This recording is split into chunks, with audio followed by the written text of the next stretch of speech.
Introduction. Le mariage est un aspect important de l'islam. En fait, il est un aspect important dans la plupart des religions. Le mariage est conseillé dans l'islam, car il préserve et protège les musulmans de nombreux péchés tels que les relations illégales.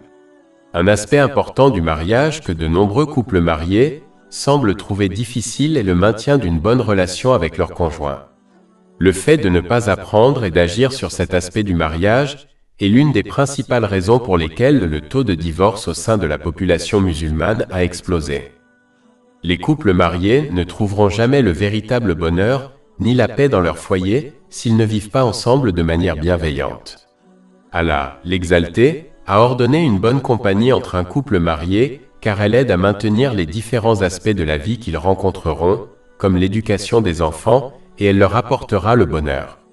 Chapitre 4 en Nisa, verset 19. Et ne leur faites pas de difficultés pour reprendre une partie de ce que vous leur avez donné, à moins qu'ils ne commettent une infidélité manifeste. Et vivez avec eux dans la bonté. C'est un commandement d'Allah, l'Exalté. Par conséquent, quiconque transgresse ce commandement commet un péché. Et quiconque s'efforce de l'accomplir pour l'amour d'Allah, l'Exalté, sera grandement récompensé pour ses efforts. En fait, Allah, l'Exalté, a ordonné aux musulmans qui divorcent de se traiter mutuellement avec gentillesse. Par conséquent, les couples mariés doivent s'efforcer encore plus de se traiter mutuellement avec gentillesse. Chapitre 65 At-Talaq, verset 2. Soit les conserver à des conditions acceptables, soit les céder à des conditions acceptables. Par conséquent, ce court livre abordera certains aspects du maintien d'une bonne relation avec son conjoint. Intention. Le premier aspect de la bonne entente au sein d'un mariage est que le musulman doit toujours avoir de bonnes intentions envers son conjoint. Il n'est pas possible pour un couple marié de se traiter avec gentillesse et d'être heureux ensemble sans avoir de bonnes intentions l'un envers l'autre. Chapitre 2 Al-Baqarah, verset 231. Et quand vous divorcez d'avec une femme et qu'elle est sur le point d'atteindre son terme, retenez-la à des conditions convenables ou libérez-la à des conditions convenables. Ne la gardez pas pour lui faire du mal et pour lui faire du tort. Quiconque fait cela se fait certainement du tort à lui-même. Quand un couple marié a la bonne intention de se rendre heureux, Allah, l'Exalté, les guidera vers l'amour et le respect mutuel. Cela a été indiqué dans le chapitre 8 Al-Anfal, verset 70. Si Allah sait qu'il y a du bien dans vos cœurs, il vous donnera quelque chose de meilleur que ce qui vous a été pris. Il est essentiel que le mari et la femme aient une bonne intention l'un envers l'autre, car cela se manifestera dans leurs actions. Une fois que cette intention changera, Allah, l'Exalté, changera la relation qu'ils partagent. Chapitre 13 Ar-Ra'd, verset 11. En vérité, Allah ne change pas l'état d'un peuple, jusqu'à ce que celui-ci change ce qui est en lui-même. Cette relation deviendra alors difficile et tendue. Chaque fois qu'une personne a une bonne intention, cela purifiera son cœur spirituel. Lorsque son cœur spirituel est purifié, le reste de son corps le sera également, comme sa langue. Cela a été conseillé dans un hadith trouvé dans Sahih Muslim, numéro 4094. Cela fera que chaque aspect de leur mariage fera un grand pas vers la bonté et le bonheur. Discours aimable. Le deuxième aspect lié à la bonne compagnie dans le mariage est la parole. Comme l'intention est un aspect intérieur de la bonne compagnie, la bonne parole est l'aspect extérieur de la bonne compagnie. Le mari et la femme doivent tous deux craindre Allah, l'Exalté, dans leurs paroles mutuelles. Un mariage ne peut réussir sans cette qualité. La majorité des divorces surviennent à cause d'un manque de contrôle sur la parole. Les paroles prononcées par une personne ne peuvent pas être retirées, il est donc important que les couples mariés réfléchissent avant de parler, car les paroles peuvent parfois causer une douleur plus durable que les actes physiques. Ils doivent agir selon le hadith global et de grande portée du saint prophète Muhammad, que la paix et les bénédictions soient sur lui, trouvé dans le Sahih Muslim, numéro 176. Il conseille à une personne de dire de bonnes paroles ou de rester silencieuse. Chapitre 33 Al-Ahzab, verset 70. Ô vous qui croyez, craignez Allah, et prononcez des paroles justes. Les bonnes paroles profitent aux couples mariés dans ce monde et dans l'autre. En revanche, les mauvaises paroles non seulement nuisent à leur mariage, mais elles conduisent au mal dans l'autre monde. Par exemple, le saint prophète Mohammed, sur lui la paix et le salut, a averti dans un hadith trouvé dans Jami at-Tirmidhi, numéro 2314, qu'il suffit d'une seule mauvaise parole pour faire plonger une personne en enfer le jour du jugement. Les époux doivent utiliser un langage aimable lorsqu'ils s'appellent. Il est important qu'ils s'adressent l'un à l'autre uniquement de manière aimable. Même si plaisanter tout en restant fidèle à la vérité n'est pas interdit par l'islam, il est préférable que les époux ne se donnent pas de surnoms méchants. Même si les époux peuvent penser qu'il s'agit d'une plaisanterie, il viendra certainement un moment où l'un des époux ne sera pas d'humeur à plaisanter, et l'appeler ainsi à ce moment-là ne fera que les mettre en colère. Il est donc préférable de toujours s'adresser l'un à l'autre de manière aimable, tout en restant modeste, surtout devant les autres. S'adresser à quelqu'un d'autre de manière sarcastique ou moqueuse ne peut qu'engendrer de l'inimitié. Avec le temps, cette inimitié peut s'aggraver jusqu'à devenir une cause de dispute, voire de divorce. Il est dans la nature humaine de réagir aux autres de la même manière qu'ils sont traités. Si l'on fait preuve de gentillesse envers les autres, on constatera généralement que les autres lui parlent également de manière aimable. Cela s'applique encore plus aux couples mariés. Il faut aussi faire preuve de gentillesse dans les paroles lorsqu'un couple marié demande quelque chose à l'autre. Un mari ne doit pas demander quelque chose de manière autoritaire, de manière à ce que sa femme se sente plus comme une servante que comme une épouse. Il est communément admis que lorsqu'une personne demande quelque chose de manière aimable, non seulement elle a plus de chances de l'obtenir, mais l'autre personne sera plus heureuse de répondre à son besoin que si elle demandait quelque chose de manière dure et autoritaire. La femme doit également demander des choses de manière aimable, sans surcharger son mari ou sans être trop exigeante, surtout lorsque la chose n'est pas une nécessité. Une femme aura plus de chances d'obtenir ce qu'elle demande si elle demande de manière aimable, au lieu de rabaisser son mari et de remettre en question ses sentiments à son égard lorsqu'il hésite à accéder à sa demande immédiatement. Aucun des deux conjoints ne doit se mettre en colère et prononcer des mots durs si ses demandes ne sont pas satisfaites. Parfois, un peu de temps est nécessaire avant qu'une personne cède à une demande. Il ne faut jamais évoquer les cas passés où sa demande n'a pas été satisfaite. Il ne faut pas non plus prétendre que son conjoint ne se soucie pas d'eux. Cela ne fait qu'entraîner des disputes et ne fera qu'éloigner encore plus le conjoint de ce qu'il a demandé. Il est important de noter que, pour éviter les disputes et les tensions dans le mariage, aucun des époux ne doit demander trop de choses inutiles à son conjoint. Cette attitude peut devenir pesante, car le mari peut avoir l'impression de n'être rien d'autre qu'un distributeur de billets pour sa femme. Et une femme peut croire qu'elle n'est rien d'autre qu'une servante dans la maison de son mari. Gratitude. Il est important que les deux époux se montrent mutuellement reconnaissants lorsque leurs demandes sont satisfaites. Même si la source des bénédictions est Allah, l'exalté, seul, le saint prophète Mohammed, que la paix et les bénédictions soient sur lui, a averti dans un hadith trouvé dans Sunan Abu Daoud, numéro 4811, que quiconque n'est pas reconnaissant envers les gens ne peut pas être reconnaissant envers Allah, l'exalté. En effet, même si la source de la bénédiction est Allah, l'exalté, seul, il a choisi une personne comme médiateur pour délivrer la bénédiction.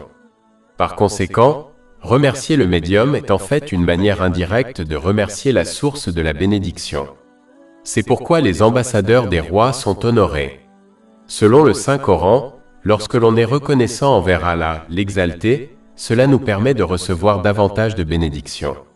Chapitre 14 Ibrahim, verset 7. Et rappelez-vous quand votre Seigneur a proclamé « Si vous êtes reconnaissant, je vous augmenterai certainement sa faveur ». L'une des façons dont Allah, l'exalté, accorde davantage de bénédictions à quelqu'un est lorsque celui-ci témoigne sa gratitude à Allah, l'exalté, et à la personne qui lui a accordé la bénédiction. Ainsi, dans le cas d'un couple marié, se montrer reconnaissant l'un envers l'autre les amènera à répondre davantage aux demandes de l'autre, ce qui entraînera une augmentation des bénédictions. Être observateur. Il est important que chacun apprécie l'humeur de son conjoint avant de lui parler. En d'autres termes, s'il constate que son conjoint est fatigué, malade ou de mauvaise humeur, il est important qu'il choisisse ses mots avec encore plus de sagesse, car parler au mauvais moment conduit souvent à des disputes. Dans des situations comme celle-ci, se donner un peu d'espace peut avoir un effet positif énorme sur le mariage. Il ne faut pas demander des choses inutiles à l'autre dans ces situations, car il est moins probable que le conjoint obtienne satisfaction et plus probable que la conversation mène à une dispute. Argument. Les gens ne sont pas parfaits, et un couple marié aura des disputes tout au long de son mariage. En fait, aucune relation n'est exempte de disputes. Il est important d'utiliser un langage aimable pendant les disputes, car il est rare que quelqu'un accepte sa faute et accepte la vérité lorsqu'on lui parle de manière dure. En fait, la dureté ne fera qu'éloigner davantage une personne de l'acceptation de sa faute et du changement pour le mieux. Souvent, celui qui traite les autres durement cause plus de problèmes que la chose initiale qui a conduit à la dispute, même s'il a raison. Tout comme certaines vérités ne doivent pas être dites, si elles peuvent offenser quelqu'un, une personne qui a raison ne doit pas non plus utiliser la dureté pendant les disputes. Avoir raison ne donne pas à quelqu'un le droit d'utiliser la dureté dans ses propos. Cette attitude ne fera que faire grandir l'inimitié au sein d'un couple marié. De plus, il est préférable de laisser tomber certaines choses qui ne sont pas obligatoires à admettre ou à comprendre, au lieu de se disputer à leur sujet avec son conjoint.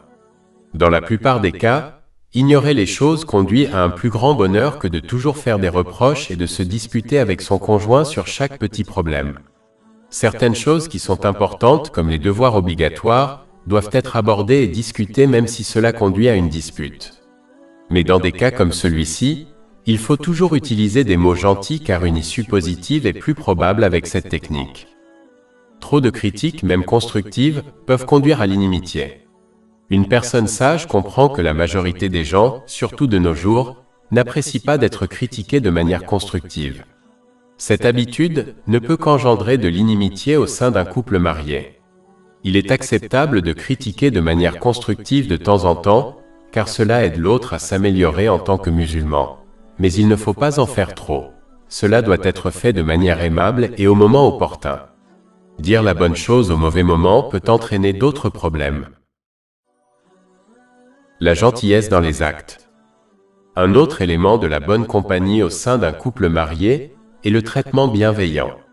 Une personne doit faire preuve de bienveillance envers son conjoint non seulement par ses paroles, mais aussi par ses actes. En fait, le saint prophète Mohammed, que la paix et les bénédictions soient sur lui, a conseillé dans un hadith trouvé dans Jami at-Tirmidhi, numéro 3895, que le meilleur homme est celui qui traite sa femme avec bienveillance. Par conséquent, un musulman ne parviendra jamais à perfectionner son caractère tant qu'il ne traitera pas son conjoint avec bienveillance, même s'il traite les autres avec respect et bienveillance. Les droits de tous doivent être respectés.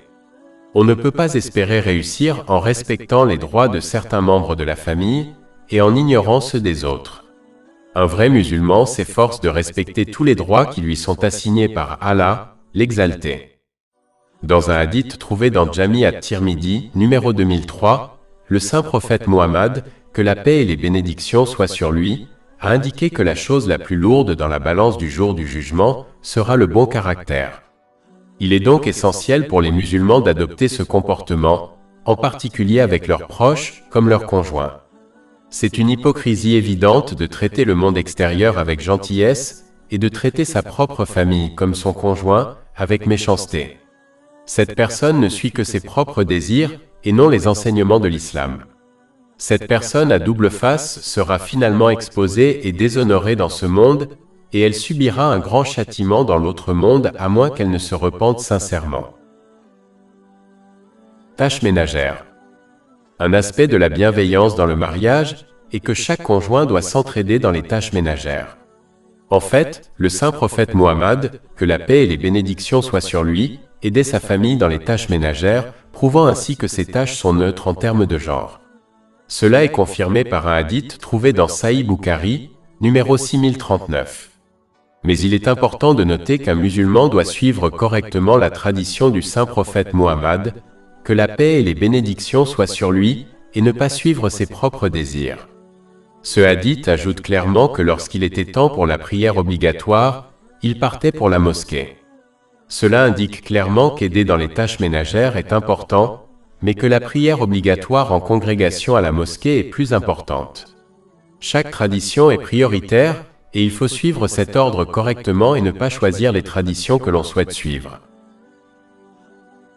Montrer de l'affection. Un autre aspect de la gentillesse est de se montrer affectueux l'un envers l'autre. Cela ne diminue pas la virilité d'un mari. C'est une façon de montrer à son conjoint qu'il a une place importante dans sa vie. Cela augmente l'amour et la gentillesse au sein d'un couple marié. Mais il est important de noter que la pudeur doit toujours être maintenue, surtout devant les autres. C'est pourquoi il est important pour un couple marié d'avoir un espace privé dans sa maison où ils peuvent passer du temps ensemble en privé pendant la journée. Compromis. Vivre dans la bonté implique de comprendre que le mariage est une question de sacrifice et de compromis. Un conjoint ne peut pas s'attendre à obtenir tout le temps ce qu'il désire. Le mariage est une relation de don et de prise. Dans la plupart des cas, plus on renonce et plus on se sacrifie pour son conjoint, plus on l'apprécie et en retour, plus on se sacrifie pour lui. Sincèrement, répondez avec bien. Même si son conjoint fait preuve de mauvaise manière, le musulman ne doit pas lui répondre de la même manière, car ce n'est pas le signe d'un véritable musulman. Au contraire, il doit craindre Allah, l'exalter, et les conséquences des mauvaises manières et faire preuve de bonne manière envers son conjoint. Cela ne fera qu'élever son statut dans ce monde et dans l'autre. Et même les pires des gens finiront par apprécier cette réaction de la part de quelqu'un, même s'il ne la montre pas. Le musulman doit se rappeler qu'Allah, l'exalté, le surveille et le récompensera dans les deux mondes. Lorsqu'un musulman traite son conjoint avec gentillesse pour l'amour d'Allah, l'exalté, alors sa récompense est avec lui. Il ne doit pas chercher de compensation auprès de son conjoint. Si l'on désire une récompense d'Allah, l'exalté, on doit agir pour lui et ne chercher une récompense qu'auprès de lui et non auprès des autres. C'est un point extrêmement important que beaucoup négligent. Ils traitent leur conjoint avec gentillesse en espérant une récompense de sa part, alors qu'ils devraient agir pour l'amour d'Allah, l'exalté, comme il leur a ordonné de traiter leur conjoint avec gentillesse. Quiconque cherche une récompense auprès des gens sera invité à en obtenir une au jour du jugement, ce qui ne sera pas possible. Ceci est confirmé dans un hadith trouvé dans Jami at-Tirmidhi, numéro 3154. Surplomb et pardon.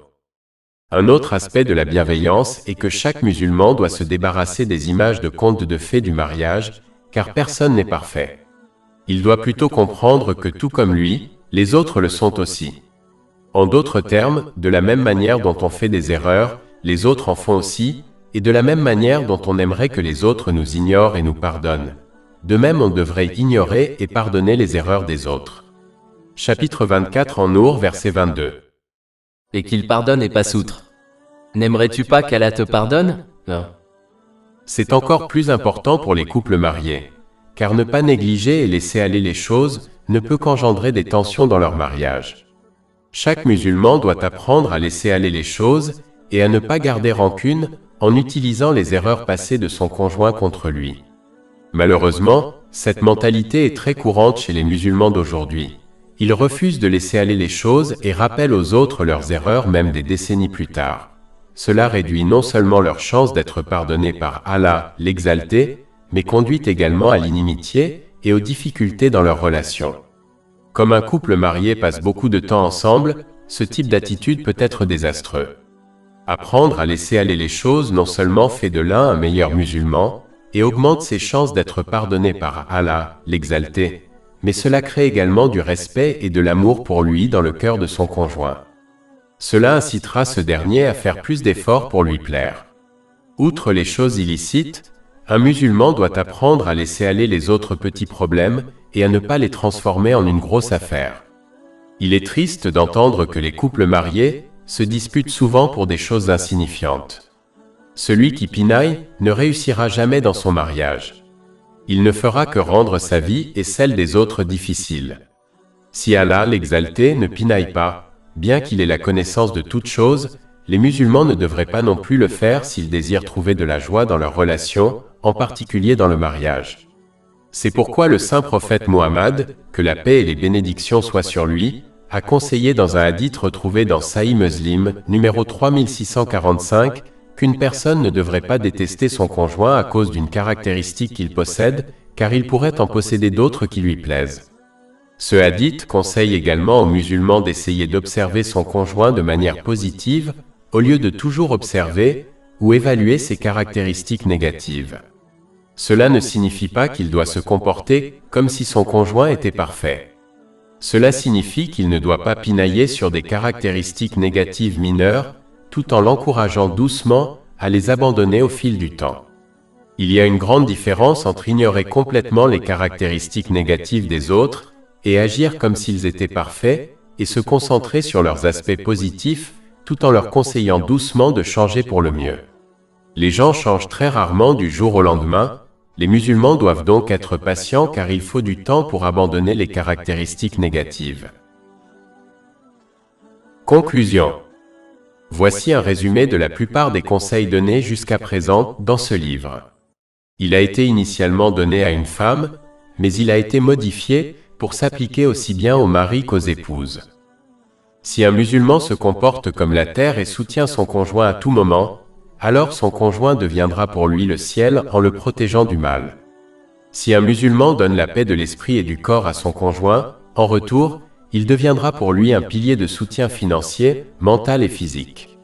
Si un musulman s'efforce de garder son conjoint heureux dans le cadre des lois de l'islam, il constatera que son conjoint en fait de même. S'il respecte et honore son conjoint, il recevra la même chose. Autrement dit, ce que l'on donne est ce que l'on recevra.